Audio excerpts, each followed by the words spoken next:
이렇게 청량한 바다 아래 엄청나게 많은 타이어가 가라앉아 있다면 믿어지시나요? 여긴 미국의 베니스라고 불리는 항구 도시 플로리다주의 포트 로더데일입니다. 이 도시의 바닷속에는 우리가 상상하지도 못할 만큼 많은 폐타이어들이 깔려 있습니다. 와, 이거 대충 봐도 몇천 개는 될 것 같은데. 여기에 가라앉아 있는 타이어 개수 무려 50만 개입니다. 어쩌다 바다로 흘러들어온 수준이 아니라 누가 일부러 갖다 버렸나 싶은데요. 근데 진짜로 일부러 넣은 거 맞습니다. 바로 1972년에요. 이 지역 어민들은 세계에서 가장 긴 인공암초를 만들겠다는 포부로 200만 개가 넘는 타이어를 강철 클립과 나일론 스트랩에 묶어 바닷속에 넣었고요. 수백 명의 자원봉사자들이 개인 보트를 동원하고 심지어는 바지선까지 등판시켜서 타이어를 실어 나를 정도였습니다. 일명 오스본 리프라는 인공산호초를 만드는 프로젝트였죠. 아니 왜 바닷속에 타이어를 넣는지 당최 이해가 안 되잖아요?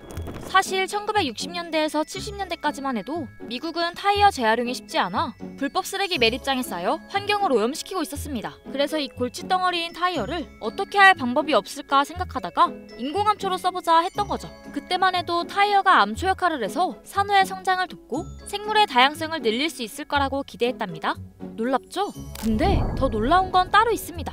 바로 이 아이디어가 대중의 지지를 받아서 당국의 승인까지 났다는 거예요. 심지어 플로리다 말고도 뉴욕, 캘리포니아, 호주 등등 다른 곳에서도 인공암초로 타이어가 쓰였대요.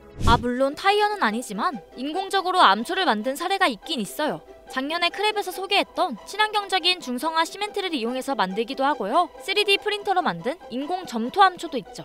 비록 인공암초지만 바다 생물들이 털을 잡고 살 수 있어서 주목을 받고 있습니다. 근데 타이어는 얘기가 다릅니다. 일단 타이어는 다른 인공암초들보다 가볍기 때문에 조류에 휩쓸리기 쉬워 해양 생물들이 살기 어렵고요. 시간이 지나면서 타이어를 고정한 장치들은 부식이 되기 시작하는데요. 결합이 풀린 폐타이어와 파편들이 산호초 서식지에 부딪히는 일까지 생긴다고 합니다.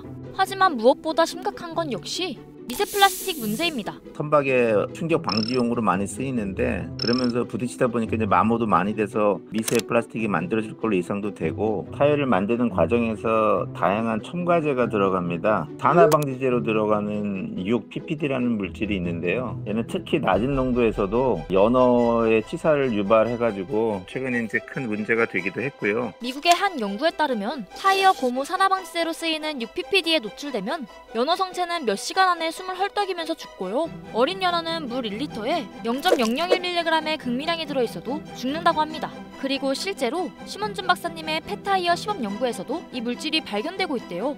정리하면 플로리다주의 야심찬 해양 프로젝트는 오히려 환경을 망치고 있었다는 겁니다. 뒤늦게 알아차린 플로리다주는 2007년부터 최근까지도 이 폐타이어를 치우는 작업을 했지만요. 예산이나 열악한 기상조건과 같은 문제 때문에 다 처리하지 못하고 여전히 50만 개나 남아있다고 해요.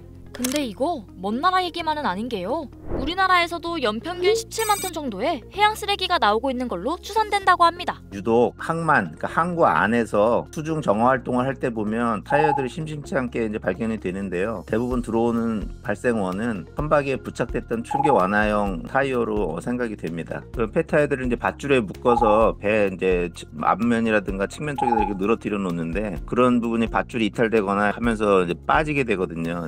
그러니까 선박 충돌을 막으려고 안전장치로 쓰고 있는 타이어들이 무심코 바다에 버려지고 있다는 건데요. 그래서 이 문제를 해결할 수 있는 가장 현실적인 방법을 물어봤습니다. 쓰레기 문제를 해결하는 핵심은 사실은 발생원을 차단하는 게 제일 좋죠. 그래서 이미 바다로 들어간 폐타이어들을 방치한다는 거는 거기서 계속적으로 화학물질들이 나오는 공장을 놔두는 것과 똑같아서 당연히 발생원을 먼저 잘 관리를 하고 두 번째는 이미 들어가 있는 것들은 신속하게 잘 제거를 해야 되겠죠.